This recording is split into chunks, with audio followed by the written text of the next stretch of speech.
Hi, how are you? You know why you're here, so let's have a moment of silence, please.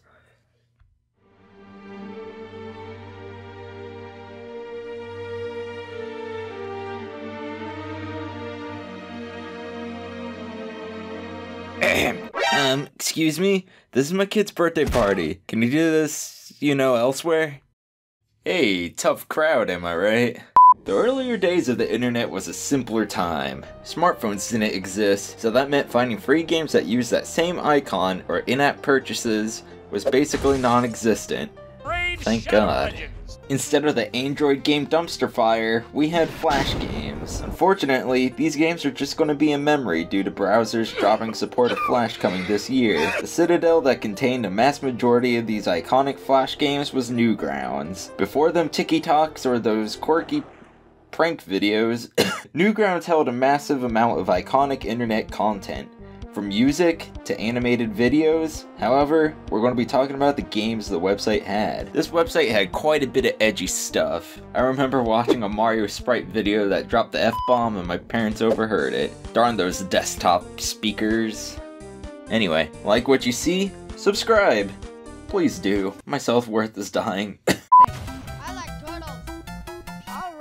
This one's no surprise. It's one of the most iconic Newgrounds games to date. The success was so great that it got a port to mobile devices. To me, I think there were two things that made this game so successful. First was the art. The art was done by Gonzo's...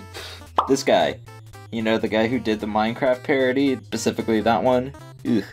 Anyway, it was stylistically much more varied compared to traditional Flash games that had zero polish. I mean, look at these. The second is the gameplay. As the title implies, you toss the turtle, you have a cannon, and you launch Turtle Amigo, a cartoon turtle, into the air as he collides into other creatures such as birds, bomb dudes, Goombas, and other goodies. While he's airborne, you click the turtle with your gun to keep him suspended in the air a bit longer. Your goal is to get him as far as you can, and the more chaos you cause, the more money you collect for your equipment. Another thing to note is that you aren't simply smashing into things in the air. You have to avoid specific obstacles that can halt your run immediately. After a few runs, you'll get glued to it, trust me. The goofy style, the over-the-top gore, and the gameplay holds up to this day.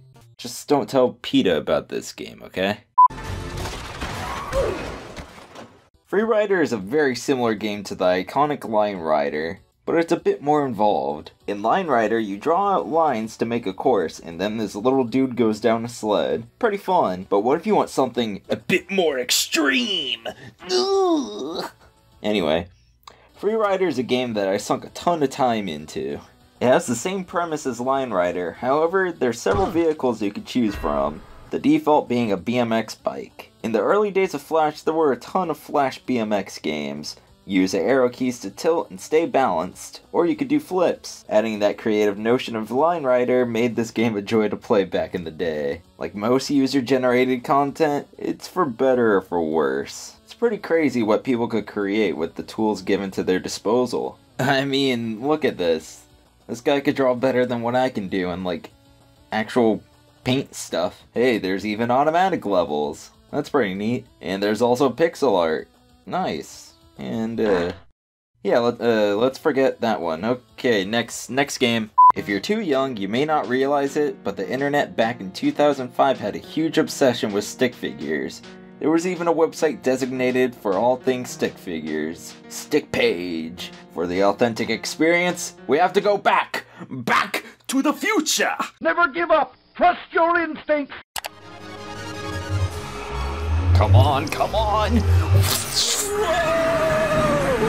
We're here. Nice. Anyway, this is Stick Page.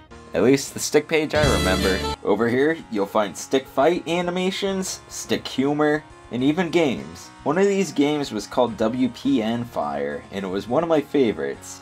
It blew my little 10-year-old mind. The game consists of several modes, but it boils down to roughly 3.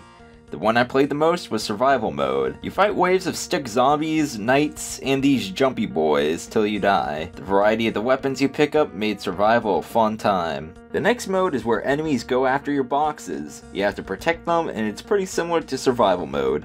Just shoot gun and make sure that they don't kill your boxes. One thing to note is that your explosive rounds or stray blasts could damage the boxes, so be mindful where you shoot. Last is adventure mode, the most ambitious mode to me, and honestly, I didn't get past the first level. This isn't the type of game you could platform in. The movement's stiff until you get in the air, then it becomes really slippery.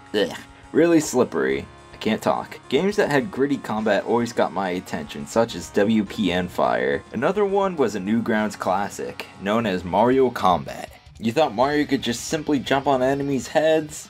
Nah, he needs something more. Because it's a personal. Wow, okay. This is a super short fan game. You spam A to attack, and that's about it. The combos were pretty fun back in the day, but the realization that I'm just pressing a single button after 15 years was kinda depressing. The idea was pretty neat, but since it was so short, it almost felt like a tech demo, but they just put Mario in it, cause you know, Mario. Speaking about putting game mascots into their own Flash games, let's talk about one of the best Flash adaptations of a video game property to date, and it's from 16 years ago. Ultimate Sonic Flash. Yeah, gotta go fast, yeah. Some would say it's better than most modern Sonic games, but that's a can of worms I don't want to open. Low blow to Sonic is kinda easy comedy. Meow. Sorry guys. Ultimate Sonic Flash uses tons of assets from Sonic Advance, and it just works. Minus these assets the creator made himself. Ah yes. I like to grind on this red bar thing from MS Paint. Don't take that out of context, I swear. The game plays how you would expect. Like a Sonic game, but with a little less polish. You get 4 characters to play like you do in Sonic Advance 2.